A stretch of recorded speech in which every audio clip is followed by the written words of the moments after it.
नमस्कार, स्वागत आहे तुमचं माझ्या डेली ब्लॉगमध्ये। सकाळी सकाळी छान असं कवळंसं ऊन पडलंय बघा। एकदम मस्त ऊन पडलंय रानात, असं सकाळी सकाळी खूप छान वाटतं। आणि ही आमची कारोड आत्ताच 20-1 दिवसाची झाली आहे, जवळपास महिन्याचीच झाली आहे। तिला आता थोडंसं खायची सवय लावतोय, म्हणून तिला शेवरीचा पाला टाकलाय थोडासा। तिला असं रोज वेगवेगळं काहीतरी टाकावं लागतं थोडं थोडं, का बरं की अजून ती छोटीच आहे, एवढं जास्त खात नाही, दूध पिती फक्त। आणि आपल्याकडं तुम्ही बघितलेलंच असाल की 5-6 गाई आहे, आणि हे सामान सगळं लोखंडाचं दुसरं नवीन शेड बनवतोय आपण, त्याच्यासाठी आणलेलं आहे।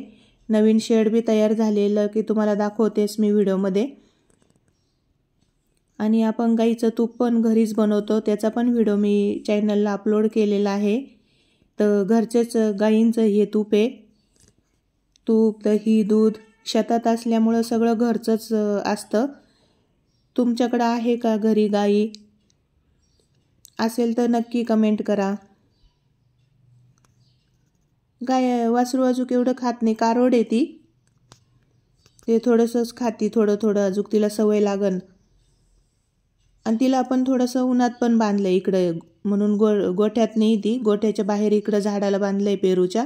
असेच व्हिडिओ बघण्यासाठी चॅनलला लाईक आणि सबस्क्राईब करा। थँक्यू।